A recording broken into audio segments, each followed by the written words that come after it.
ओम नमः शिवाय। जय बागेश्वर धाम सरकार। हर हर महादेव। दोस्तों, स्वागत है एक बार फिर आपके अपने YouTube चैनल स्पिरिचुअल वर्ल्ड पर। दोस्तों, सोमवार के दिन भूलकर भी नहीं करनी चाहिए ये काम। दोस्तों, सप्ताह में 7 दिन होते हैं जिन्हें हम बार कहते हैं। रविवार, सोमवार, मंगलवार, बुधवार, गुरुवार, शुक्रवार और शनिवार इन 7 दिनों के विशेष नाम हैं, जो कि उन गिराओं के नाम पर रखे गए हैं जिन्हें अपनी आंखों से देख सकते हैं। हर बार का संबंध किसी न किसी देवता की उपासना से जुड़ा हुआ है। जिस देवता का बार होता है उस दिन उस देवता की शक्ति अधिक सक्रिय होती है, और यदि हम उस देवता से संबंधित नियमों का पालन करते हैं तो हमारे जीवन पर इसका गहरा प्रभाव पड़ता है।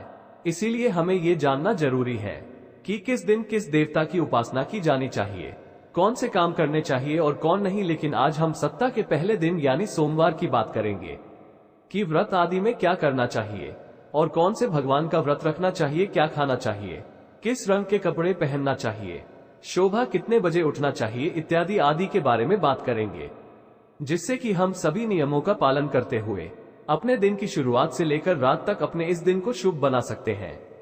तो चलिए जान लेते हैं सोमवार के दिन क्या करना चाहिए। दोस्तों, अगर आप अपने जीवन में कुछ सीखना चाहते हैं तो हमारे चैनल को सब्सक्राइब कर लीजिए और इस बेल आइकन को जरूर प्रेस करें। कमेंट बॉक्स में लिखे ओम नमः शिवाय। दोस्तों, सबसे पहले बात, सप्ताह का पहला दिन यानी कि सोमवार भगवान शिव की आराधना का दिन माना जाता है। वैसे इस दिन का अधिपति सोम यानी कि चंद्र भी है, इसीलिए इसका नाम सोमवार रखा गया है।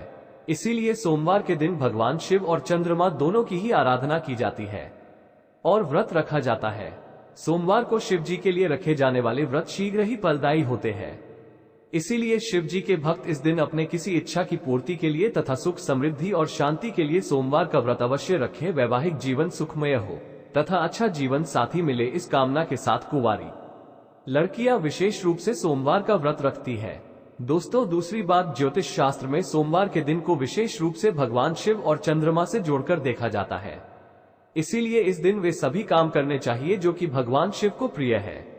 भगवान शिव के मंदिर में जाकर गंगा जल अर्पण करना चाहिए और भगवान शिव को विशेष रूप से प्रिय बेलपत्र को जरूर चलाना चाहिए।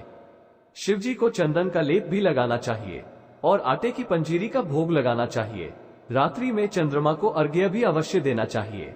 इससे जीवन में सुख समृद्धि और धन की प्राप्ति होती है। दोस्तों, तीसरी बात, भगवान शिव को सफेद वस्तु एक अत्यंत प्रिय है। इसीलिए सोमवार के दिन सफेद चीजें जैसे कि दूध, दही, सफेद फूल इत्यादि को विशेष रूप से भगवान शिव को अर्पित करना चाहिए और शिव जी को सफेद चीजों का ही भोग लगाकर आप सफेद वस्तु ही ग्रहण करें। इससे आप पर शिव जी की कृपा अवश्य बरसेगी। इसी के साथ ही सोमवार के दिन सफेद रंग के वस्त्र धारण करना चाहिए, अत्यंत शुभ माना गया है। दोस्तों, चौथी बात, वास्तु शास्त्र के अनुसार सोमवार को किसी आवश्यक काम के लिए घर से बाहर जाने से पहले आईना जरूर देख लें। आपके काम बिना किसी रुकावट के आश्चर्यजनक पूरे हो जाएंगे और आपको यश भी मिलेगा। दोस्तों, ये काम है जो हमें सोमवार के दिन करने चाहिए, लेकिन कुछ काम ऐसे भी हैं जो हमें सोमवार के दिन कभी नहीं करने चाहिए। पहली बात, सोमवार के दिन काले रंग के कपड़े पहनकर शिव जी के मंदिर में भूलकर भी न जाएं। व्रत आदि में भी काले रंग के कपड़े कभी न पहने। महिलाओं को सोमवार के दिन बाल नहीं धोने चाहिए, इससे परिवार पर गहरा असर पड़ता है। सोमवार के व्रत में व्रतधारी को थोड़ा संयम रखना चाहिए, इससे शिव जी क्रोधित हो जाते हैं। सोमवार के व्रत में व्रतधारी को फलों में नाशपाती का सेवन नहीं करना चाहिए, शुभ नहीं माना जाता। दूसरी बात, सोमवार के दिन मांस का सेवन करना वर्जित है। इसके विपरीत शिव जी का व्रत रखना चाहिए या फिर शुद्ध सात्विक आहार, दूध, दही, फल इत्यादि का सेवन करना चाहिए। दोस्तों, तीसरी बात, सोमवार के दिन किसी का अपमान न करें और बुरे अपशब्द न निकाले, इससे जीवा पर बैठी मां सरस्वती का अपमान होता है और ऐसा बुरा व्यवहार सोमवार के व्रत में तो कतई न करें, व्रत टूट जाता है। दोस्तों, चौथी बात, शिव जी की पूजा के साथ ही नंदी महाराज की पूजा भी जरूरी है। शिव पशु प्रेमी है, इसीलिए सोमवार को 4 पैर वाले पशु का अर्थात गाय माता की विशेष रूप से पूजा करनी चाहिए। सोमवार के दिन गाय माता को कुछ न कुछ जरूर खिलाना चाहिए, इससे व्रत पूरा माना जाता है। साथ ही साथ नंदी महाराज बैल का अपमान या उनके साथ गलत व्यवहार न करें। दोस्तों, पांचवी बात, पूजा करते समय ध्यान रखें कि भगवान शिव को केतकी का फूल, कुमकुम, तुलसी के पत्ते, कटे फटे बेलपत्र या खंडित चावल भूलकर भी न चढ़ाएं और शंख से में जल अर्पण न करें। तो दोस्तों, सोमवार के दिन इस दिन शिव और चंद्रमा की आराधना करें, व्रत करें, शिव मंदिर में जाएं, साफ मन से दिन में कई बार ओम नमः शिवाय का जाप जरूर करें। भगवान भोलेनाथ आप पर अवश्य प्रसन्न होंगे और आपकी हर मनोकामना पूर्ण करेंगे। दोस्त, खासकर सोमवार के दिन शिव की पूजा के बाद भोग लगाकर गाय को कुछ न कुछ सफेद थी जरूर खिलानी चाहिए, जैसे बर्फी, चावल, सफेद लड्डू वगैरह जरूर खिलाएं। इसके कई पुण्य व्यक्ति को प्राप्त होते हैं और सोमवार का व्रत संपूर्ण सफल हो जाता है। मंगलवार को गाय को रोटी के साथ बेसन के लड्डू खिलाने से संपूर्ण लाभ होता है, इससे व्यक्ति का मंगल शांत हो जाता है। और वहीं बुधवार को हरा चारा यानी कि दुर्वा घास खिलाने से बुध ग्रह शांत हो जाता है, इससे भगवान गणेश प्रसन्न होते हैं।